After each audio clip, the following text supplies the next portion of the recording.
तो hello everyone, इस video में बात करेंगे क्लास 11th केमिस्ट्री सब्जेक्ट के बारे में। ठीक है, कि किस तरह से अपनी क्लास 11th की केमिस्ट्री को स्ट्रॉन्ग कर सकते हैं जिससे आपको क्लास 12th के बोर्ड एग्जाम में कोई भी प्रॉब्लम ना आए।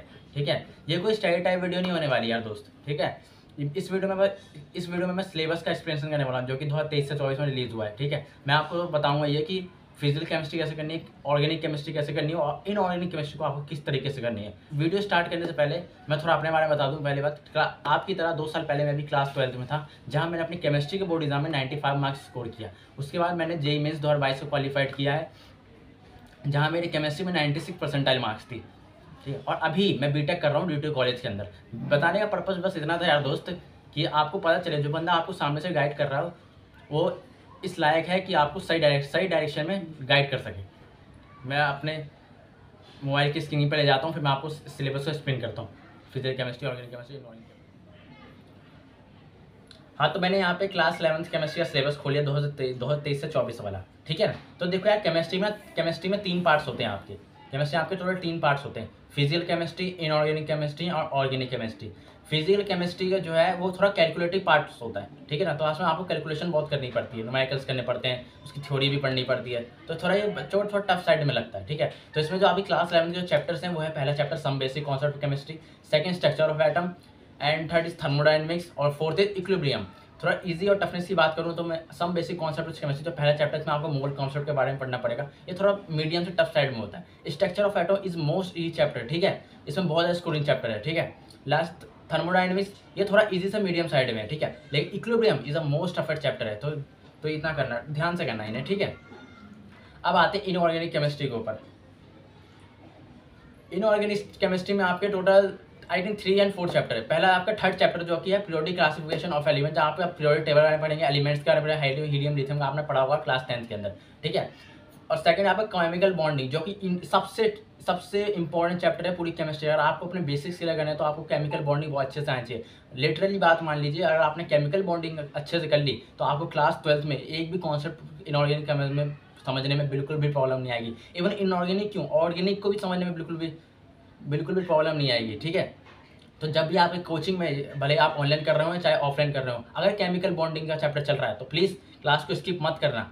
ठीक है, सारी क्लासेस लेना केमिकल बॉन्डिंग की और पीरियोडिक क्लासिफिकेशन एलिमेंट की, क्योंकि सबसे इंपॉर्टेंट चैप्टर है। ठीक है, और आपका रिडॉक्स रिएक्शन इनऑर्गेनिक केमिस्ट्री का चैप्टर है। ठीक है, एस ब्लॉक, पी ब्लॉक और हाइड्रोजन भी आपकी इनऑर्गेनिक में आ जाते हैं, लेकिन 2023 और 24 सिलेबस के हिसाब से ये आपके सिलेबस में इस बार नहीं है। ठीक है, लेकिन अगर आप कोई जैसे जेई की तैयारी कर रहा है, कोई स्वीट की तैयारी कर रहा है, तो आप इन चैप्टर को बेस ऊपर से पढ़ लेना। ठीक है, क्योंकि ये इंपॉर्टेंट चैप्टर है, S block, P block, hydrogen, ये आपकी क्लास 12th के केमिस्ट्री समझने में इंपॉर्टेंट है। ठीक है, अब आते हैं ऑर्गेनिक केमिस्ट्री में। तो आपकी क्लास 11th की बात करें तो ऑर्गेनिक केमिस्ट्री में सिर्फ 2 चैप्टर है, जनरल ऑर्गेनिक केमिस्ट्री जो कि एनसीईआरटी के हिसाब से organic chemistry some basic principle and technique से नाम जाना जाता है। ठीक है, आपका 12 चैप्टर है, आई थिंक एनसीईआरटी के पार्ट 2 की बुक में देखना आप लोग। ठीक है, और हाइड्रोकार्बन।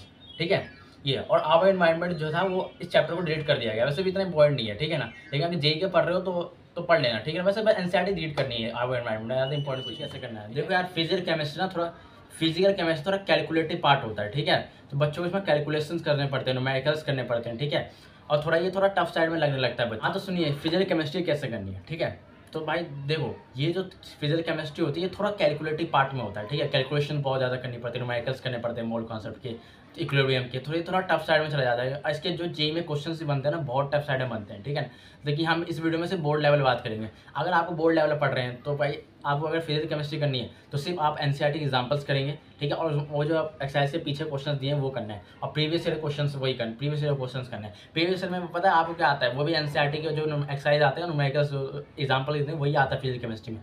तो फिजिकल केमिस्ट्री आपको सीधा भाई क्या करना है, आपको थ्योरी पढ़नी है उसकी। ठीक है, और न्यूमेरिकल्स करने हैं। ठीक है, और थ्योरी को उसमें ज़्यादा थ्योरी नहीं है। जैसे मोल कंसेप्ट में क्या पूछेंगे, जो लॉ ऑफ केमिकल इक्विलिब्रियम की उनके डेफिनेशंस पूछ लेंगे, यही सब पूछते हैं। ठीक है, मोस्टली टाइम। अब इनऑर्गेनिक केमिस्ट्री को कैसे पढ़ना है, तो भाई इसमें ना बहुत बच्चे बोलते हैं बहुत ज़्यादा याद करना पड़ता है। देखो यार, याद नहीं करना पड़ता है इसमें। ठीक है, ये थोड़ा कॉन्सेप्ट जो समझना पड़ता है। अगर आपने कॉन्सेप्ट समझ लिया ना तो याद करने की जरूरत नहीं है। ठीक है ना, इसमें थोड़ा एक्सेप्शन केस भी आते हैं, बहुत सारी चीज़ आती है। तो देखो, एक्सेप्शन केस आए तो आप उसकी चिट्स बना सकते हैं या उसकी डायरी बना सकते हैं, वहाँ पे आप एक्सेप्शन केस लिख सकते हैं। ठीक है ना, इसमें मतलब बच्चे बहुत ज़्यादा परेशान हो जाते हैं इनऑर्गेनिक केमिस्ट्री की, इतने एक्सेप्शन कैसे याद होंगे। ठीक है, तो आप जैसे आप एक डायरी ले लीजिए, उसमें आप लीजिए पीरियोडिक क्लासिफिकेशन ऑफ एलिमेंट है, तो और उसके हिसाब से लिख दीजिए आप, ठीक है, ये एक्सेप्शन है। और डेली उसे रिवाइज कर लीजिए, हर वीकली रिवाइज कर लीजिए, हर संडे को रिवाइज कर लीजिए, ऐसे आप रिवाइज कर लीजिए, ठीक है। ये हो गया इनऑर्गेनिक केमिस्ट्री। और इनऑर्गेनिक केमिस्ट्री पढ़ने का तरीका और है, जब मैंने अपने जेई के दौरान यूज़ किया था, ठीक है।